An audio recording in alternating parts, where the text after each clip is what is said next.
ವೀಕ್ಷಕರೇ, ಈಗ ಹೊಸ ವಿವಾದ ಒಂದು ಹುಟ್ಕೊಂಡಿದೆ. NCERTಯ 6ನೇ ಕ್ಲಾಸ್ ಪುಸ್ತಕ ಕೃಷ್ಣ ಅನ್ನುವ ಬುಕ್ ಏನಿದೆ, ಇದು ಈಗ ದೊಡ್ಡ ಚರ್ಚೆಯನ್ನು ಹುಟ್ಟುಹಾಕಿರುವಂಥದ್ದು. CBSE ಪಠ್ಯಕ್ಕೋಸ್ಕರ NCERT ಹೊರತಂದಿರತಕ್ಕಂಥ ಪಠ್ಯ ಕೃಷ್ಣ ಅನ್ನುವಂಥದ್ದು ಈಗ ಪರವಿರೋಧದ ಚರ್ಚೆಗೆ ಅವಕಾಶವನ್ನು ಮಾಡಿಕೊಟ್ಟಿದೆ. ವಿವಾದಕ್ಕೆ ಕಾರಣವಾಗಿರುವಂಥದ್ದು NCERT ಹೊರತಂದಿರುವಂತಹ 6ನೇ ಕ್ಲಾಸ್ನ ಪುಸ್ತಕ, ಕನ್ನಡ ಪುಸ್ತಕ ಕೃಷ್ಣ. ಸೊ ಕನ್ನಡ ಪಠ್ಯಕ್ಕೆ ಕೃಷ್ಣ ಅನ್ನುವ ಸಂಬಂಧವಿಲ್ಲದ ಹೆಸರನ್ನ ಇಡಲಾಗಿದೆ ಅಂತ ಆಕ್ಷೇಪ ವ್ಯಕ್ತವಾಗ್ತಾ ಇದೆ. ಅಷ್ಟೇ ಅಲ್ಲ, ಪುಸ್ತಕದಲ್ಲಿ ಬೇಕು ಅಂತಾರೆ ಮಾಂಸಾಹಾರಗಳನ್ನ ಕೈ ಬಿಡಲಾಗಿದೆ ಅನ್ನುವ ಆರೋಪ ಕೇಳಿ ಬರ್ತಾ ಇದೆ. NCERT ಹೊರತಂದಿರುವಂತಹ ಕೃಷ್ಣ ಅನ್ನುವ ಕನ್ನಡ ಪಠ್ಯ ಪುಸ್ತಕ, ಇದು CBSEಯ 6ನೇ ಕ್ಲಾಸ್ನ ಪುಸ್ತಕ. ವೀಕ್ಷಕರೇ, 6ನೇ ಕ್ಲಾಸ್ನ ಪುಸ್ತಕ. ಈ ಪುಸ್ತಕದ ಹೆಸರು ಸೇರಿಕೊಂಡ ಹಾಗೆ ಪುಸ್ತಕದಲ್ಲಿ ಇರ್ತಕ್ಕಂತಹ ಪಠ್ಯಗಳೇನಿದ್ದಾವೆ, ಲೆಸನ್ಸ್ ಏನಿದೆ, ಈ ವಿಚಾರಕ್ಕೆ ಈಗ ಒಂದಷ್ಟು ವಿರೋಧಗಳು ವ್ಯಕ್ತವಾಗ್ತಾ ಇದೆ.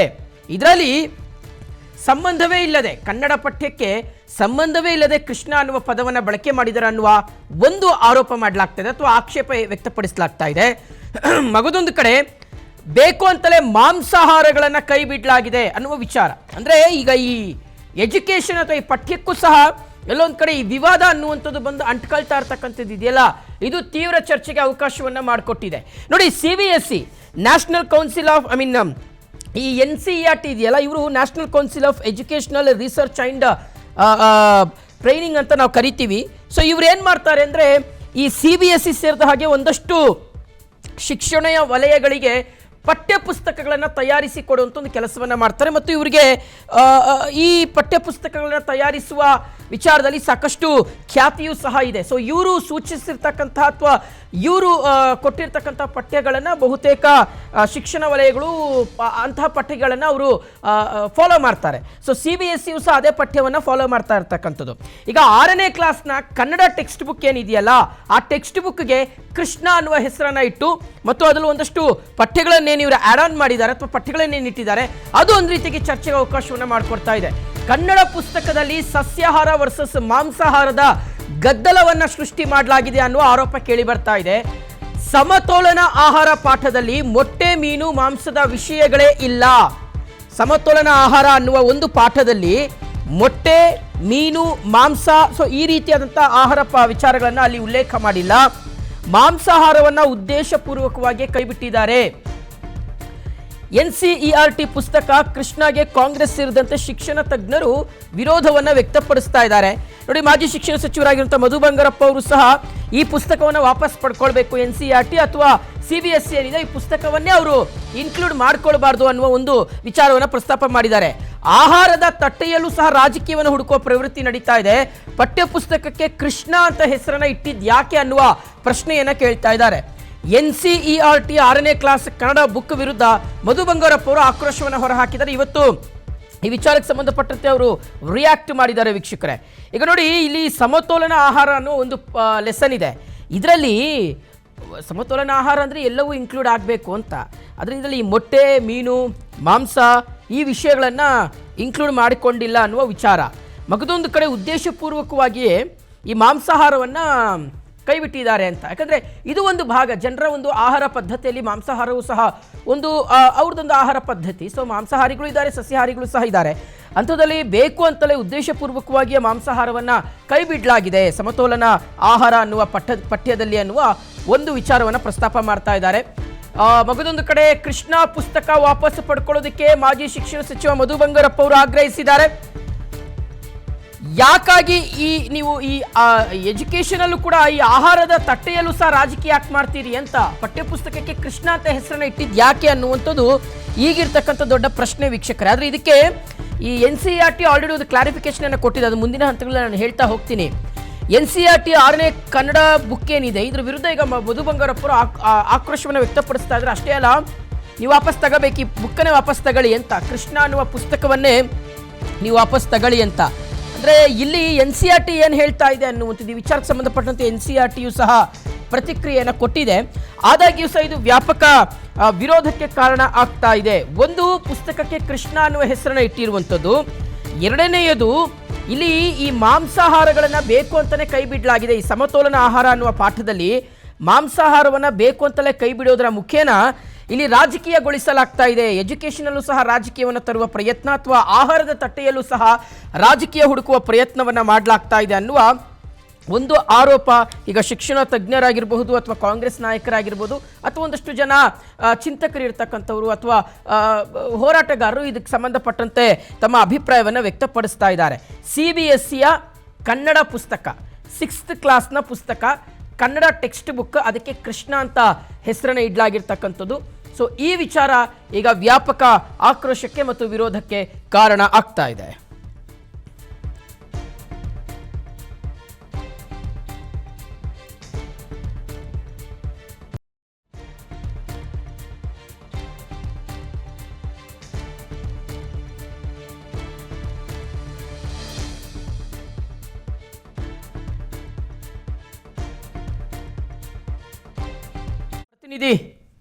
ನಮ್ಮ ಪ್ರತಿನಿಧಿ ರಂಜನ್ ಈಗ ದೂರವಾಣಿ ಸಂಪರ್ಕದಲ್ಲಿ ಜಾಯ್ನ್ ಆಗಿದ್ದಾರೆ. ರಂಜನ್, ಯಾವ ಕಾರಣಕ್ಕೋಸ್ಕರ ಇದು ವಿರೋಧ ವ್ಯಕ್ತಪಡಿಸಲಾಗ್ತಿದೆ? ಅಂಥ ವಿವಾದದ ವಿಚಾರಗಳು ಈ ಟೆಕ್ಸ್ಟ್ ಬುಕ್ ನಲ್ಲಿ ಏನಿದೆ ಅಂತ?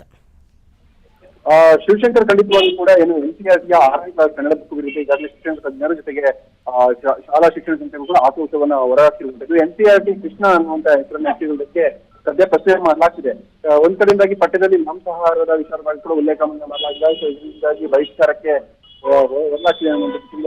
ಆಕ್ರೋಶ ಕೂಡ ಹೊರಹಾಕಿರುವಂತದ್ದು. ಏನು NCERT ತಯಾರು ಮಾಡಿರುವಂತಹ ಈ ಪಠ್ಯಪುಸ್ತಕ ಇದೆ, ಇದರಲ್ಲಿ ಪುರಾಣ ಮತ್ತೆ ಧಾರ್ಮಿಕ ಕಥೆಗಳು, ಸಸ್ಯಾಹಾರ ಮತ್ತು ದೇವ ಕೇಂದ್ರಿತ ನಿರ್ಧಾರಗಳನ್ನ ಬಲವಂತವಾಗಿ ಮಕ್ಕಳ ಮೇಲೆ ಹೇರಲಾಗಿದೆ ಅನ್ನುವಂಥ ರೀತಿ ಕೂಡ ಈಗ ಆಕ್ರೋಶ ಹೊರಹಾಕ್ತಿರುವಂತದ್ದು. ಜೊತೆಗೆ ಕರ್ನಾಟಕದ ಇತಿಹಾಸ, ಕರಾವಳಿ ಕರ್ನಾಟಕದ, ಉತ್ತರ ಕರ್ನಾಟಕದ ಬಗ್ಗೆ ಪುಸ್ತಕದ ಹೆಸರಿನಲ್ಲಿ ಮಾತ್ರ ಉಲ್ಲೇಖವನ್ನ ಮಾಡದೆ ಮಲೆನಾಡು ಮತ್ತು ಹಳೆ ಮೈಸೂರು ಭಾಗದ ಜಾನಪದ ಸಾಹಿತ್ಯ ಇರಬಹುದು ಅಥವಾ ಪ್ರಾದೇಶಿಕ ಜೀವನ ಪದ್ಧತಿಯನ್ನ ಸಂಪೂರ್ಣವಾಗಿ ಪಠ್ಯಪುಸ್ತಕದಿಂದ ಕೈ ಬಿಡಲಾಗಿದೆ ಅನ್ನುವಂಥ ಕೂಡ ಈಗಾಗಲೇ ಶಿಕ್ಷಣ ತಜ್ಞರ ಆರೋಪವನ್ನು ಮಾಡ್ತಿರುವಂತದ್ದು. NCERT ಪುಸ್ತಕ ಏನು ರಾಜ್ಯ ಪಠ್ಯ ಪುಸ್ತಕ ಕ್ರಮದ ಅನ್ವಯ ಏನು ಪ್ರಕಟ ಮಾಡಿರುವಂತಹ ಜೊತೆಗೆ ಪರಿಷ್ಕೃತ ಮಾಡಿರುವಂತಹ ಪಠ್ಯ ಪುಸ್ತಕದ ಅನ್ವಯ ನೀವು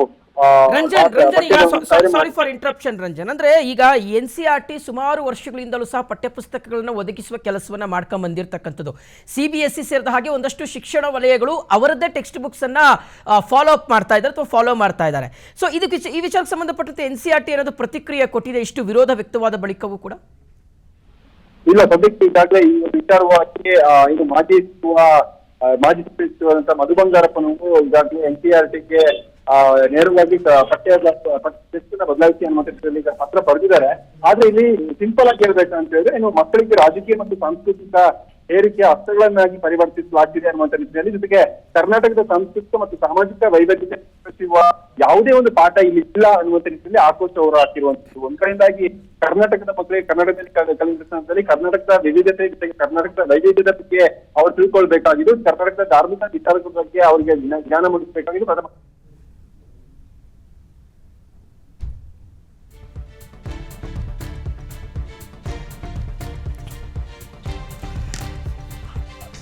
ಓಕೆ, ಚಿಂತಕರು ಅನಂತ್ ನಾಯಕ್ ಅವರು ನಮ್ಮ ಜೊತೆ ಇದ್ದಾರೆ. ಸರ್ ನಮಸ್ಕಾರ. ಸರ್ ಶಿವಶಂಕರ್ ಮಾತಾಡ್ತಿದ್ದೀನಿ ಸರ್, ಕೇಳಿಸ್ತಾ ಇದೆ ಅಂದ್ಕೊಳ್ತೀನಿ. ನಮಸ್ಕಾರ ಶಿವಶಂಕರ್. Yes sir. ಹೇಗ್ ನೋಡ್ತೀರಿ ಸರ್ ಈ ವಿಚಾರವನ್ನ? ಯಾಕೆ ವಿರೋಧ, ಏನಿದೆ ಅಂತದ್ದು ವಿವಾದಾತ್ಮಕ ವಿಚಾರ ಇದರಲ್ಲಿ ಸರ್? Direct question. ನೋಡಿ, ಬಿಜೆಪಿಯ ಕೇಂದ್ರ ಸರ್ಕಾರಕ್ಕೆ ಶಿಕ್ಷಣ ಕ್ಷೇತ್ರವನ್ನ ಅಭಿವೃದ್ಧಿ ಮಾಡಬೇಕು, ಪ್ರಗತಿ ಕಡೆ ತಗೊಂಡು ಹೋಗ್ಬೇಕು ಅನ್ನುವಂತ ಮನೋಭಾವ ಇಲ್ಲ. ಓಕೆ, ಅವ್ರಿಗಿರುವಂತದ್ದು ವಿದ್ಯಾರ್ಥಿಗಳ ಮಧ್ಯೆ ಕಮ್ಯುನಲ್ ಇಶ್ಯೂಸ್ ಗಳನ್ನ ಹರಡ್ ಹಾಕಿ ವಿದ್ಯಾರ್ಥಿಗಳ ಮಧ್ಯೆ ಭಿನ್ನ ಭೇದವನ್ನ ಬಿತ್ತಾಕುವಂತ ಷಡ್ಯಂತ್ರವನ್ನ ಅವರು ಮಾಡ್ತಾ ಇದ್ದಾರೆ. ಆ ಮುಂದುವರೆಗೆ ಇವತ್ತು ಅವರು ಇಡೀ ಶಿಕ್ಷಣ ಕ್ಷೇತ್ರವನ್ನು ಕೇಸರೀಕರಣ ಮಾಡೋದಕ್ಕೆ ಪಠ್ಯ ಪುಸ್ತಕಗಳನ್ನೆಲ್ಲ ತಿಳ್ತಾ ಇದ್ದಾರೆ. ಅಲ್ಲ, ನಿಮಗೆ ಯಾವ ಅಂಶ ಕೇಸರೀಕರಣ ಅನ್ನಿಸ್ತಾ ಇದೆ ಸರ್ ತಮ್ಗೆ? ಯಾವ ಅಂಶ? ಭಾರತದ ಸಂವಿಧಾನ ಜಾತ್ಯತೀತ ಸಾರ್ವಭೌಮ ಸಮಾಜವಾದಿ ತತ್ವಗಳನ್ನು ಹೇಳುತ್ತೆ. ಆ ಮೌಲ್ಯಗಳೇ ಇವತ್ತು ನಮ್ಮ ಪಠ್ಯ ಪುಸ್ತಕಗಳನ್ನು ಮಾಡಬೇಕು. ಇತ್ತೀಚೆಗೆ ಕೇಂದ್ರ ಸರ್ಕಾರದ 6ನೇ ತರಗತಿಯ ಪಠ್ಯ ಪುಸ್ತಕವನ್ನ ಒಂದು ಕಮ್ಯುನಲ್ ಸೇಪ್ ಅನ್ನ ಕೊಡೋದಕ್ಕೆ ಬೇಕಾಗುವಂತ ಎಲ್ಲಾ ಕೆಲಸಗಳನ್ನ ಮಾಡಿ ಅದನ್ನು ಬಿಡುಗಡೆ ಮಾಡಿದೆ. ಈಗಾಗಲೇ ಕರ್ನಾಟಕ ರಾಜ್ಯ ಸರ್ಕಾರ ಅದರ ಪ್ರತಿನಿಧಿಯಾಗಿ ನಮ್ಮ ಹಿಂದೆ ಶಿಕ್ಷಣ ಸಚಿವರಾಗಿದ್ದಂತ ಮಧು ಬಂಗಾರಪ್ಪನವರು ಇದನ್ನ ಖಂಡಿತವಾಗಿ ಖಂಡಿಸಿದ್ದಾರೆ. ಅದು ನಮ್ಮೆಲ್ಲ ಇಷ್ಟವಾಗಿದೆ. ತಕ್ಷಣ ಅಂತ ಕೋಮು ವಿಚಾರಧಾರೆಗಳನ್ನ ಪ್ರತಿಬಿಂಬಿಸುವಂತ ಪಠ್ಯ ಮಕ್ಕಳ ಎದುರುಗಡೆ ಇಡುವಂತದ್ದು ಸರಿಯಾದಂತ ಕ್ರಮ ಅಲ್ಲ.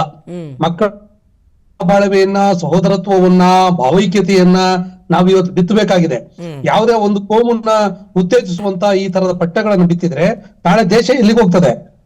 ಎಳೆಯ ಮಕ್ಕಳ ಮನಸ್ಸಿನಲ್ಲಿ ಜಾತಿ ದ್ವೇಷದ ಭಾವನೆಗಳನ್ನ ಬಿತ್ತೋದು ಇದೆಯಲ್ಲ, ಇದು ನಿಜವಾಗ್ಲೂ ಕೂಡ ಬಿಜೆಪಿ ಮಾಡ್ತಾ ಇರುವಂತಹ ದೊಡ್ಡ ತಪ್ಪು.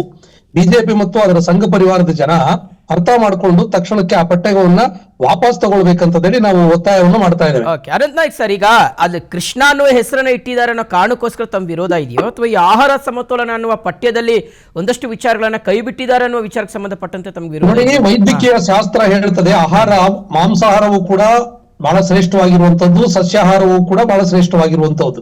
ಮತ್ತು ಆಹಾರ ಬಹಳ ಮುಖ್ಯವಾಗಿ ಸಂವಿಧಾನಬದ್ಧವಾಗಿ ಅವರವರ ಆಯ್ಕೆಯ ಹಕ್ಕದು. ಯಾರಿಗೆ ಯಾವ್ದು ಬೇಕೋ ಅದನ್ನ ಊಟ ಮಾಡ್ತಾರೆ. ನೀವು ಮೊಟ್ಟೆ ಊಟ ಮಾಡಬೇಡಿ, ನೀವು ಮೀನ್ ತಿನ್ಬೇಡಿ ಅಂತಂದ್ರೆ ಒಂದು ಸರ್ಕಾರ ಒಂದು ಪಠ್ಯ ಪುಸ್ತಕದ ಮುಖಾಂತರ ಹೇಳಕ್ ಹೊರಡುತ್ತಂದ್ರೆ ವಿಜ್ಞಾನಕ್ಕೆ ವಿರುದ್ಧವಾಗಿ ಅದನ್ನ ನಡ್ಕೊಳ್ತಾ ಇದೆ ಅಂತ ಅರ್ಥ. ಹಾಗಾಗಿ ವಿಜ್ಞಾನವನ್ನ ಪಾಲಿಸಬೇಕಾಗಿರುವಂತಹ NCERT ಯಾರ್ದೋ ಮಾತುಗಳನ್ನ ಕೇಳಿಕೊಂಡು ಈ ರೀತಿಯ ಆಹಾರದ ಹಕ್ಕನ್ನ ಕಸಕೊಳ್ಳೋದಿದೆಯಲ್ಲ, ಅದು ಬಹಳ ಅಪಾಯಕಾರಿ ಅಂಶ. ಅದನ್ನ ನಾವು ವಿರೋಧ ಮಾಡ್ತೀವಿ. ಎರಡನೇದು, ಇಡೀ ಪಠ್ಯ ಪುಸ್ತಕಗಳು ಅಂತಂದ್ರೆ ಈ ಎಲ್ಲಾ ಸಮುದಾಯಗಳ ಒಂದು ಸಾಂಕೇತಿಕವಾಗಿ ಅದು ಇರಬೇಕು. ಕೃಷ್ಣನ ನಾವು ಅತಿ ಹೆಚ್ಚು ಪೂಜೆ ಮಾಡ್ತೀವಿ, ಗೌರವಿಸ್ತೀವಿ. ನಮ್ಮ ತಳ ಸಮುದಾಯಗಳ ಪ್ರತಿನಿಧಿ ಅಂತಂದೇಳಿ ಅವ್ರು ನೋಡ್ತೀವಿ.